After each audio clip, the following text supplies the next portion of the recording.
Hey Waffle Gang, I do hope you're well. My name is Mark and today we're checking out some more r/you matter butthole. And if you do love a Reddit story, why not consider hitting that like, subscribe, maybe that notification bell too. And let's crack on with today's first story, which of course comes with an update. It's from the user Am I the Arsehole Landlord 2022, who says, would I be the arsehole for evicting a family with children for not paying rent after their breadwinner died suddenly? I rent out 5 properties, including a 3-bedroom house, which I've been renting out for the past year and a half to a couple with 3 children, 15, 12 and 8, for $1,700 a month. They are great tenants, good with communication, and have always paid rent on time. Because of that, I've been lenient with them and have never raised the rent, which is noteworthy because as of now, the rent I'm charging them is a few hundred below market for this part of Texas. Yay, inflation. In late February, I learned that the father, who is the family's breadwinner, died several days after being seriously injured in an accident. This was a terrible situation and I wanted to try to maintain our positive relationship, so I waived March's rent. The wife said she had to consider moving in with family now, and I told her that I wouldn't charge her any lease termination fees in that case. However, I was respectfully clear that I'd been asking for rent as normal if she stayed past March. She was very grateful and made it clear she understood what I said. In the 3 months since then, she hasn't moved out or indicated that she plans to. April and May's rent are unpaid, and presumably June's will be as well. I've attempted to communicate with her to try to work something out, but all she's given me is a runaround and a never not extending plea to give her more time, which I was initially patient with. She stopped responding to me outright in the past few days. Would I be the arsehole for beginning the process to evict her and her kids? I'm conflicted. On one hand, I feel terrible since I know they've gone through an unimaginable tragedy, and this is hardly a well-off family. But on the other hand, speaking bluntly, as a landlord, I didn't sign up to run a charity. If I evict her, I, with this market, would have zero trouble finding a new tenant, paying at least a couple hundred more in rent. I also feel that I've been beyond generous for what can be reasonably expected in my position. I gave her a month rent free when I had no obligation to do so, and I patiently waited a couple of months. Additionally, her being uncommunicative has made me less willing to be so patient with her. Now there's a lot of comments on this one, regarding landlords and capitalism and some arguing against that as well. So we're going to cover some extra comments on this one before we move on to that update. So Tom Club Thumb says, you're the arsehole. Just because you can gouge more money out of someone does not mean that you are a good guy for not doing it. Kicking out a grieving family is pretty low, but you're a landlord, so why pretend to care?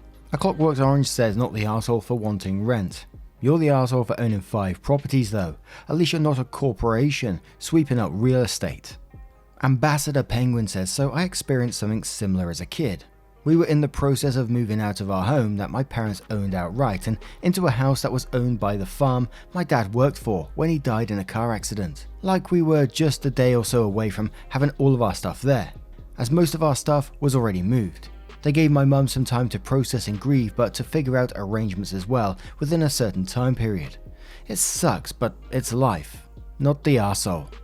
QWERTY says, I would give her a final chance to work something out with you, with the threat of eviction in it. If they really can't afford rent, you may be putting a grieving widow out on the streets and grieving kids separated in foster care. If you are a landlord, I assume you can afford to give them another chance without bankruptcy. Iron replies to that saying, just exactly where do you think housing comes from in the first place? Do you think magic fairies wander through the wood planting house seeds or something? If a landlord owns 5 properties and has tenants renting in all 5 of them, he has made exactly zero contribution to the lack of housing in this country. You've got some idiot idea in your head that you can't be housed unless you own a house, and I really do not have any idea why you decided that was your truth. Golden Teal Cushion says, you're the arsehole for having no sympathy. You need to talk to your tenant and see what she's able to do. Set up a payment plan and think about how much you can actually afford to waive. Landlords are parasites. Try to at least be a human here. And Kodoroka says, I think what you should do is give her a date to move out by and then let her know after that date you'll start eviction proceedings. I cannot imagine being in her situation. But this way, if she chooses to do the right thing and move out, she can avoid an eviction on her record. I would honestly just think of the past 3 months as a charitable donation to a family that lost their daddy. No offense, but you have enough money anyways, so please don't go after her for money after she moves out. Like I said, just think of it as you giving money to charity. You will more than make up for it with the raised rent. And it carried on back and forth, about people against landlords, and some people saying, you're not a charity as well, etc. She's not communicating, so you need to start the eviction process, and then going back again, others saying, she's a grieving mum, give her time. So now we're going to move on to the update to find out what happened next. So update says, we were able to get back in touch. Understandably, she's still in shock. In her own words, she's just kind of been shut down ever since he died, and has heavily relied on relatives to handle day-to-day responsibilities like childcare. The reason why she became increasingly unresponsive in the couple of weeks leading up to the original post is because she had to deal with new hardships, namely a death in her extended family.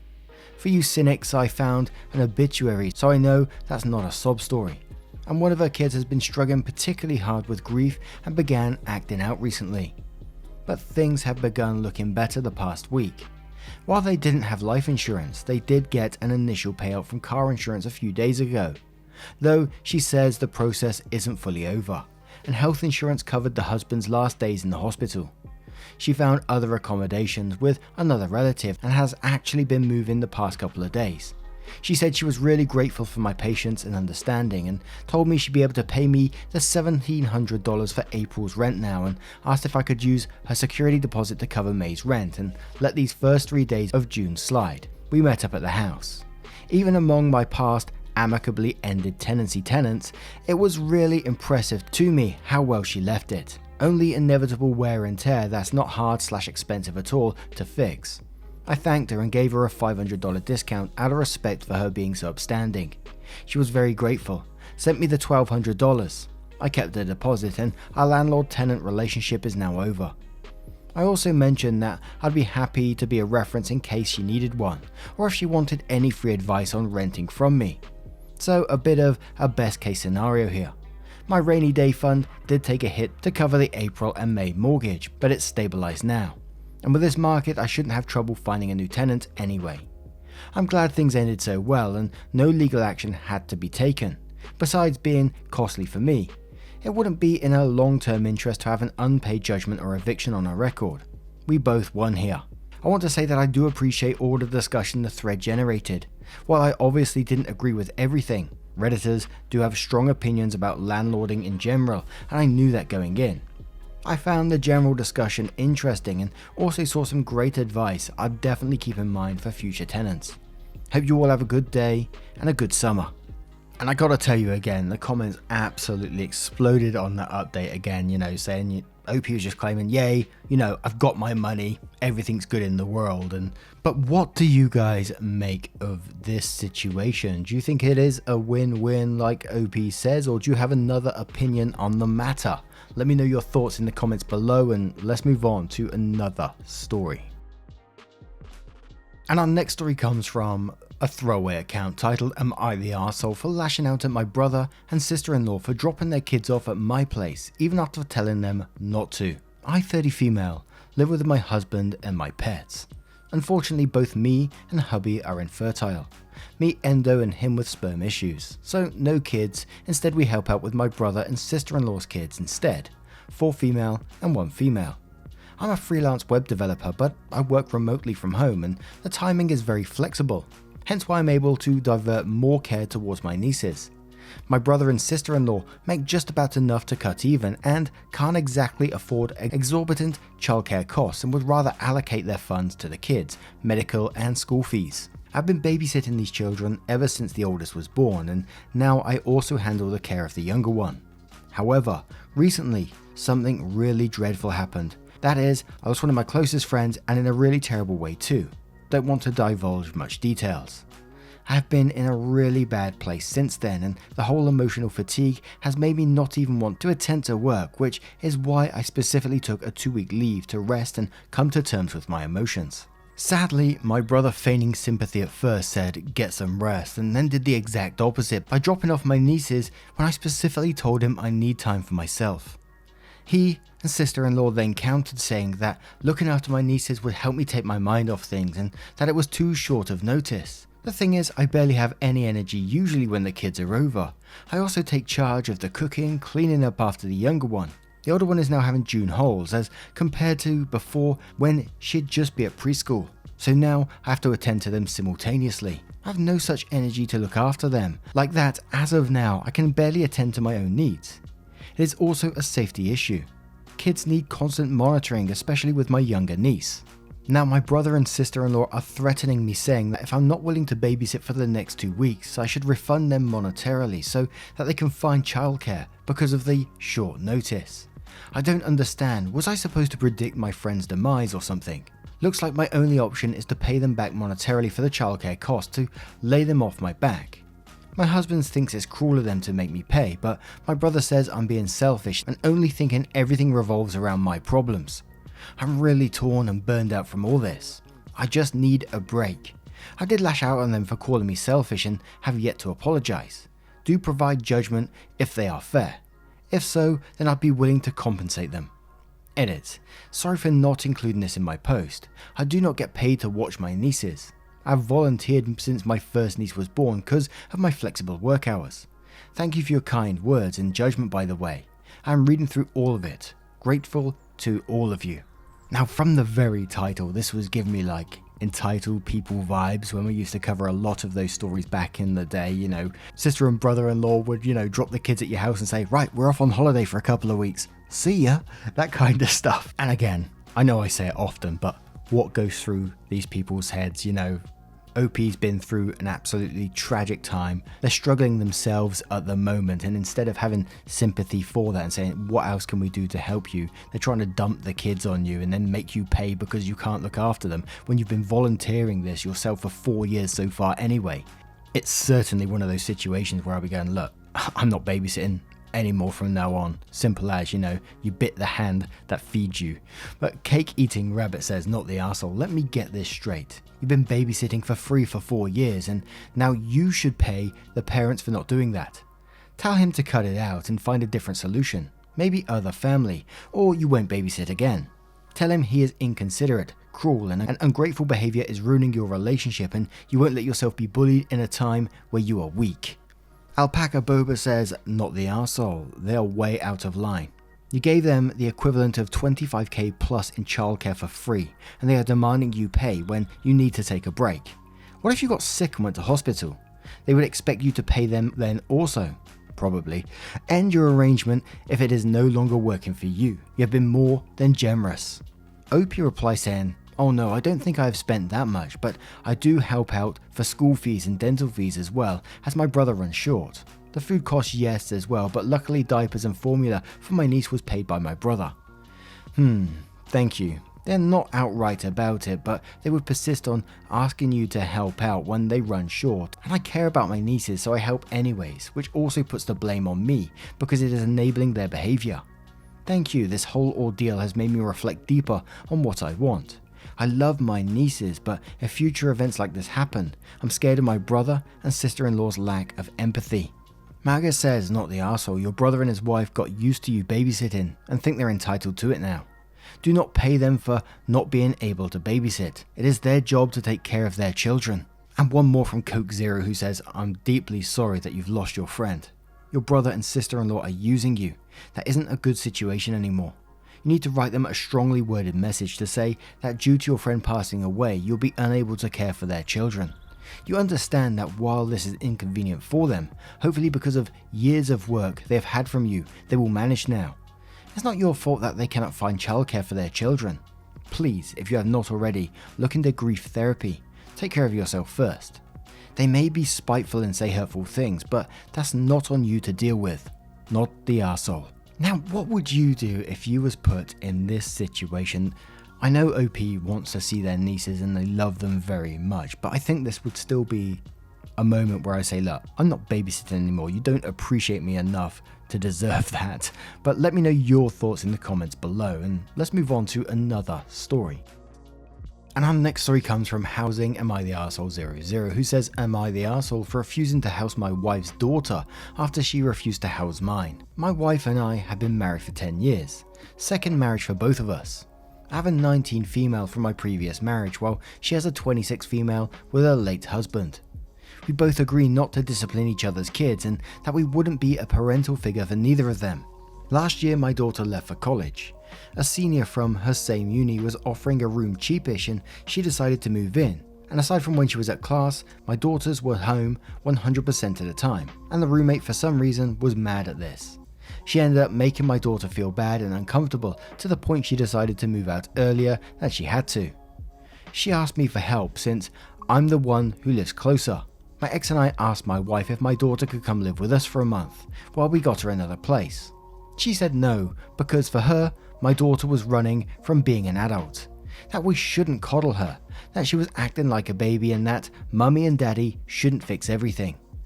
We had to move faster and got her another place, but it put a stain to our relationship and I confessed that I didn't feel that was okay. Now, her daughter got married 2 years ago and recently found out that her husband cheated on her.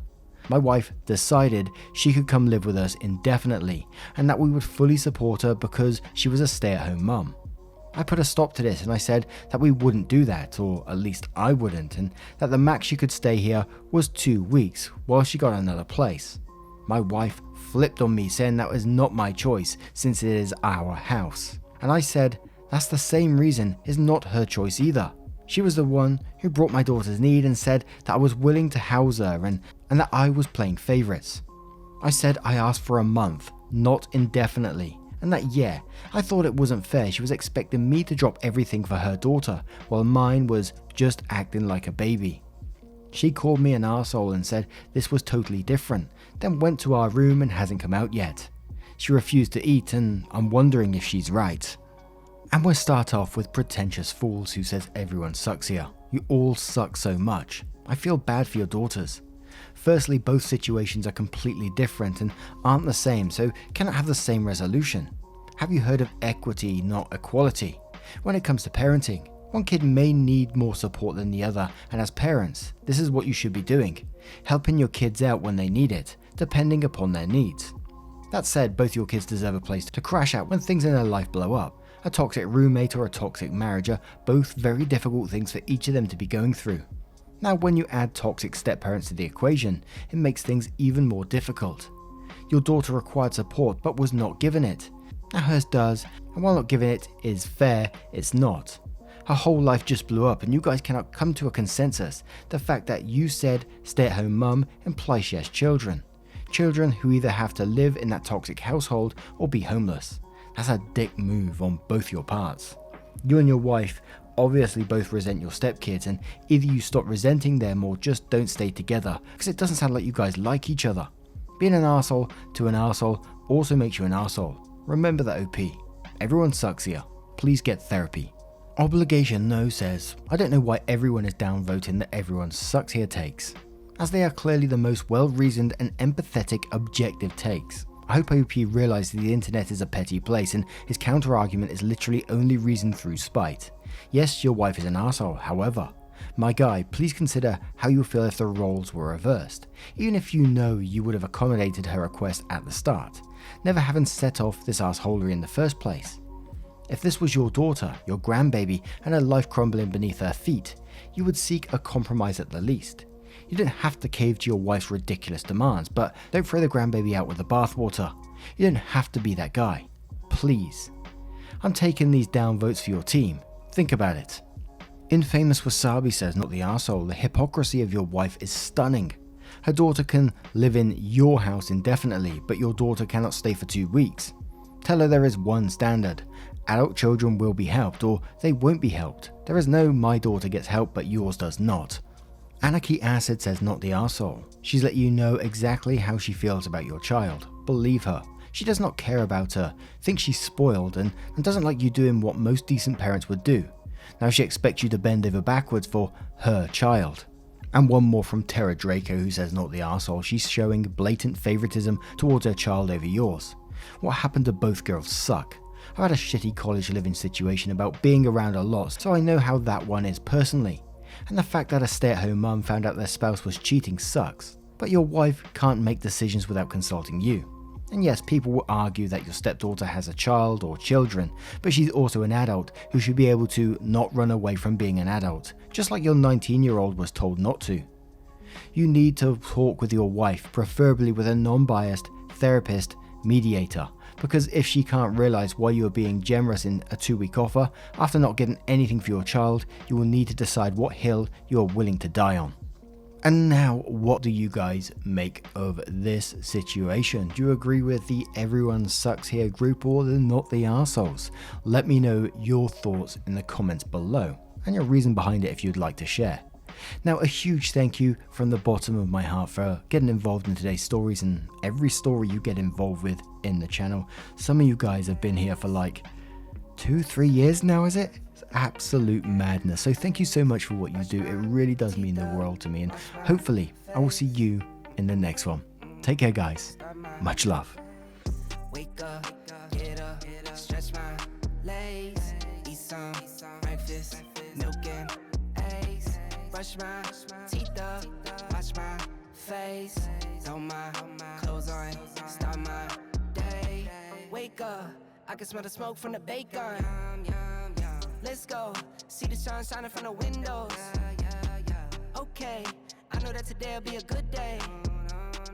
Okay, I know that today'll be a good day.